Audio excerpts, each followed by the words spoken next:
ಗುರು ಬಸವಲಿಂಗಾಯ ನಮಃ. ಸರ್ವರಿಗೂ ಶರಣು ಶರಣಾರ್ಥಿಗಳು. ಹಾಯಿತು ಬಸವ ನಿನ್ನಿಂದ ಗುರುಸ್ವಾಯತವೆನಗೆ. ಹಾಯಿತು ಬಸವ ನಿನ್ನಿಂದ ಲಿಂಗಸ್ವಾಯತವೆನಗೆ. ಹಾಯಿತು ಬಸವ ನಿನ್ನಿಂದ ಜಂಗಮ ಸ್ವಾಯತವೆನಗೆ. ಹಾಯಿತು ಬಸವ ನಿನ್ನಿಂದ ಪ್ರಸಾದ ಸ್ವಾಯತವೆನಗೆ.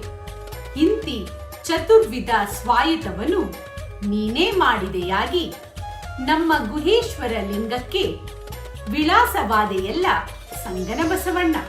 ಅನುಭವ ಮಂಟಪದ ಪ್ರಪ್ರಥಮ ಅಧ್ಯಕ್ಷರಾದಂತಹ ಶರಣರಾದ ಅಲ್ಲಮ ಪ್ರಭುದೇವರ ವಚನವನ್ನ ಸ್ಮರಿಸುತ್ತಾ ಶರಣು ವಿಶ್ವವಚನ ಫೌಂಡೇಶನ್ ಆಯೋಜನೆಯ ವಿಶ್ವವಚನ ರಸಪ್ರಶ್ನೆ ತಟ್ಟಂತ ಉತ್ತರಿಸಿ ಭಾಗ 129 ಕಾರ್ಯಕ್ರಮಕ್ಕೆ ಸರ್ವರಿಗೂ ಶರಣು ಸ್ವಾಗತ.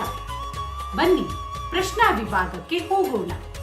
ಮೊದಲ ಪ್ರಶ್ನೆ, ಶರಣರು ಉಪಮಾತೀತರು ಎಂದು ತಿಳಿಸುವ ಶರಣ ಉರಿಲಿಂಗ ದೇವರ ವಚನ ಯಾವುದು?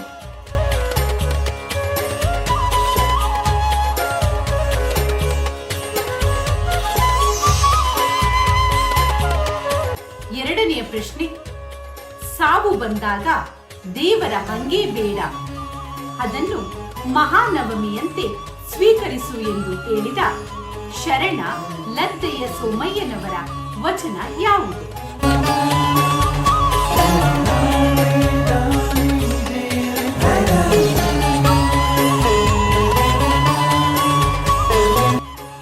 ಮೂರನೇ ಪ್ರಶ್ನೆ, 12ನೇ ಶತಮಾನದಲ್ಲಿ ವೈದ್ಯರಾಗಿದ್ದ ಶರಣರ ಹೆಸರೇನು?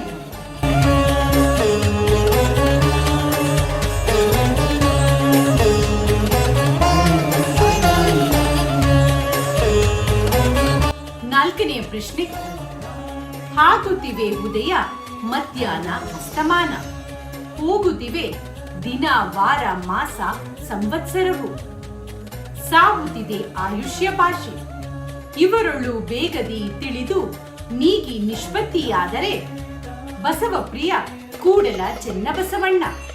ನಿಜಸುಖಿ ಅಡಪದ ಅಪ್ಪಣ್ಣನವರ ಈ ವಚನಕ್ಕೆ ವಚನ ಶಾಲೆ ಕೃತಿಯಲ್ಲಿ ಯಾವ ಶೀರ್ಷಿಕೆಯನ್ನು ನೀಡಲಾಗಿದೆ?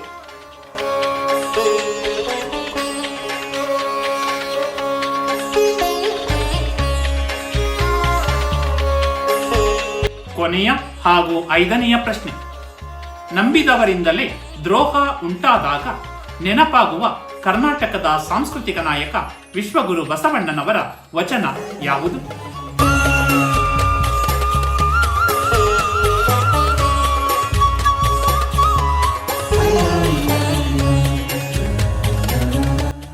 ಪ್ರಶ್ನೆಗಳನ್ನು ಆಲಿಸಿದ್ದೀರಲ್ಲವೇ? 5 ಪ್ರಶ್ನೆಗಳಿಗೆ ತಟ್ಟಂತ ಉತ್ತರಿಸಿ ಬಹುಮಾನವನ್ನು ನಿಮ್ಮದಾಗಿಸಿಕೊಳ್ಳಿ. ಮುಂದಿನ ವಿಶ್ವವಚನ ರಸಪ್ರಶ್ನೆ ಕಾರ್ಯಕ್ರಮದಲ್ಲಿ ಭೇಟಿಯಾಗೋಣ. ಸರ್ವರಿಗೂ ಶರಣಾರ್ಥಿಗಳು. ಬಸವರಾತ್ರಿ.